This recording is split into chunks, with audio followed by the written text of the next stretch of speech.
Hello, beautiful people. Welcome to Chapter 2 Saving the Past, Cooking My Childhood Comforts.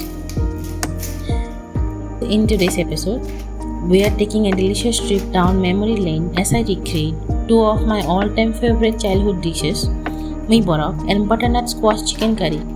I have chosen butternut squash because it was available to me. Otherwise, you can use your regular pumpkin which you have in your house and which is readily available anywhere. These recipes are filled with warm nostalgia and so many memories, and I just can't wait to share them with you all. As we go on with this video, if you like it, if you like the recipe, please do give it a try. So Muiborok is a traditional dish from the state Tripura.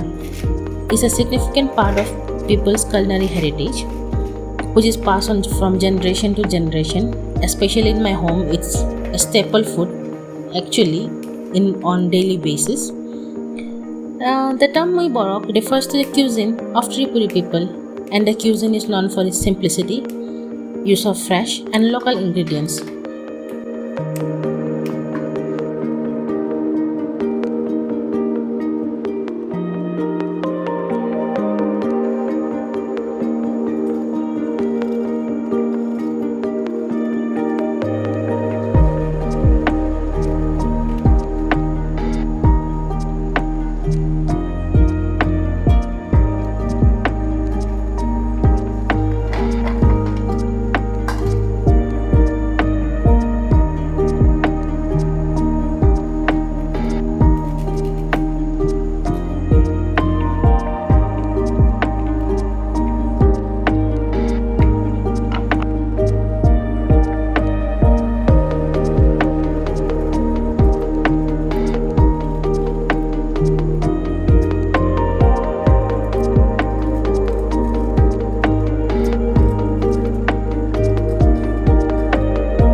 The most important ingredient in Muiborok is berma, a fermented fish.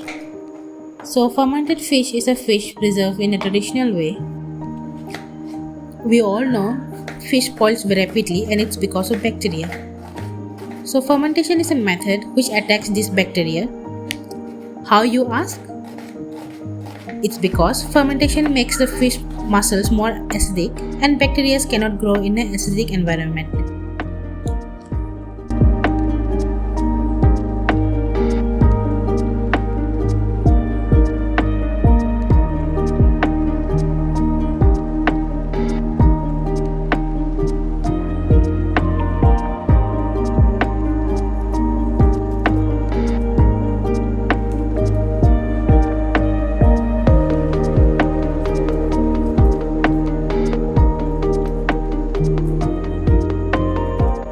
So, for today's menu, these are the items that I'll be using it. In the veggies section, we have potato, cowpea beans, brinjal, and napa cabbage. For another menu, that is buttersquash chicken curry, we have butternut squash, chicken, and of course the basic items needs like tomato, onion, chilies, and other basic spices.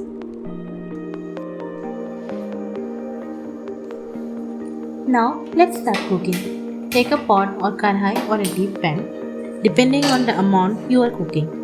Pour some water and add fermented fish.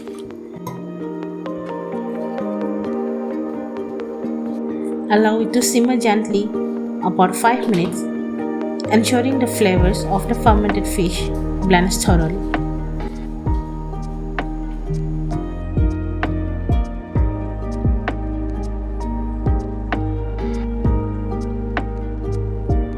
After simmering, carefully decant only the fermented fish broth, ensuring that no bones or scales makes their way into the broth while pouring. This step is crucial as we want to ensure a smooth, enjoyable experience while eating the Muiborok, free from any unwanted fish remnants.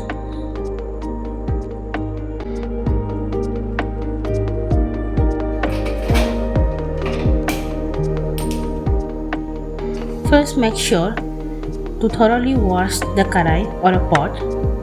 Then we are going to add onions, chilies and salt and fish broth and about 250 ml of water.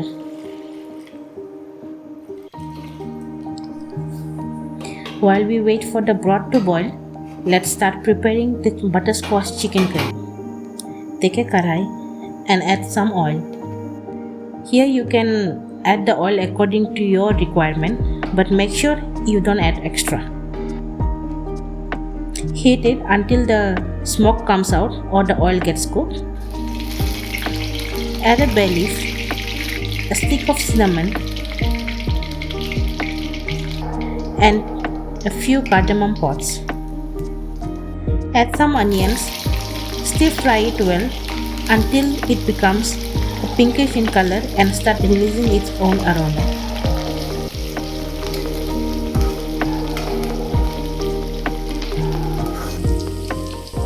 It looks like the fish broth is boiling nicely now. Let's go ahead and add all the veggies.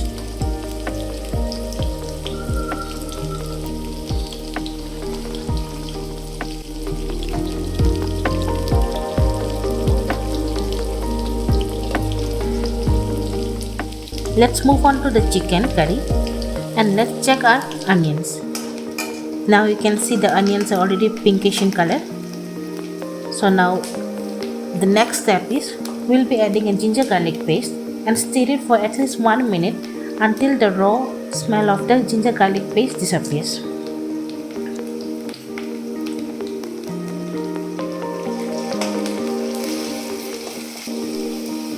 So it's done. Now we'll be adding another basic things that we usually add in many of the curries, especially during the winter times, like tomatoes. So we are adding tomatoes for making the gravy a little tangy, because since we are adding a butternut squash, it's going to be a sweet in flavor, so we need a little bit of tanginess in the curry. So due to that, we are adding some tomatoes along with the spice, the chili, and stir it well. Stir it well for at least 1 to 2 minutes.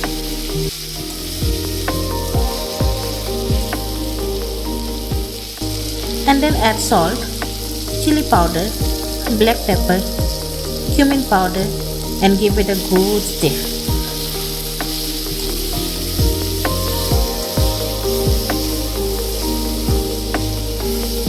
Oh, I almost forgot turmeric. Now it's perfect. Stir it for 1 to 2 minutes. Cover it until the tomato turns soft and the oil starts separating from the masalas.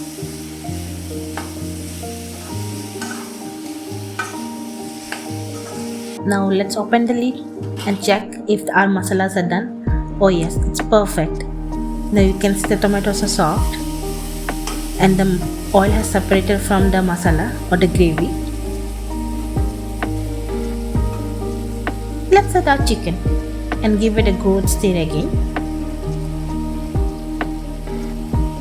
So basically anything like masala curry or anything that you're cooking, it's the main thing that you do is a stir. The more you stir the masala, the more tastier it comes out.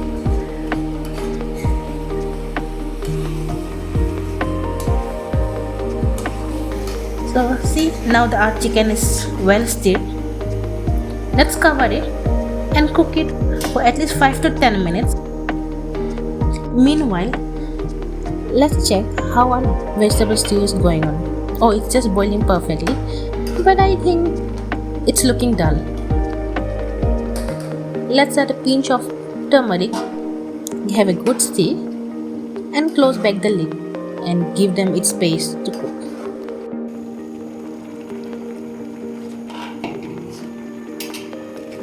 So now, lastly we'll be adding a napa cabbage. Why are we adding napa cabbage at the end?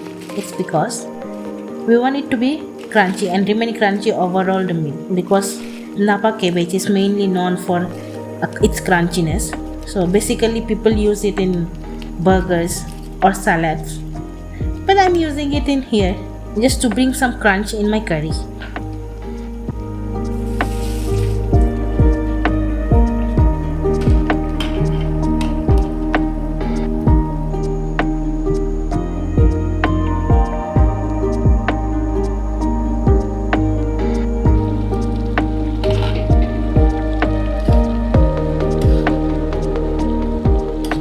At the end, we'll be garnishing it with coriander, and it's perfectly done.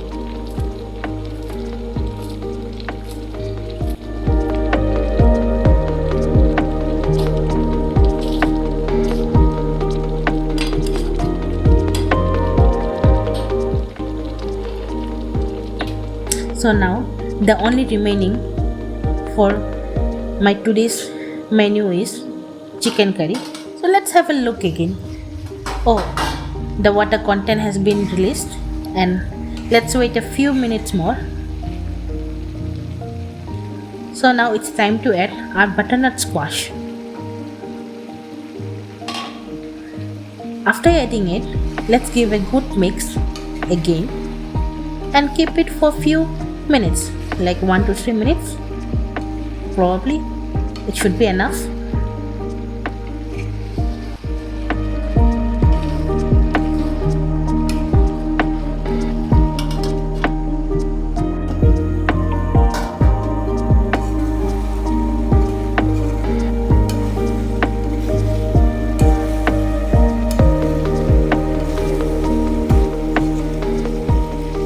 Here I am taking only 500 ml of water because 50% of the chicken is already cooked with its water content, and we just have to wait for another 50% more to get cooked. So let's leave the chicken curry alone, let it get cooked, and we'll come back for the next step.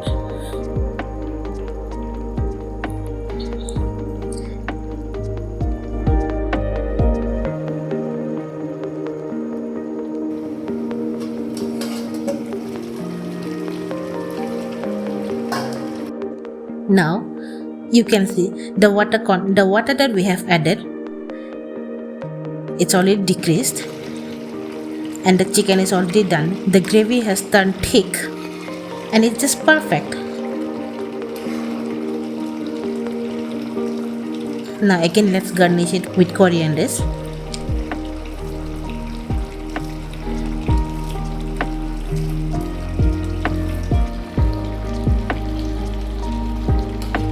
And give it a good mix for the last time before we enjoy our meal. And then it's ready.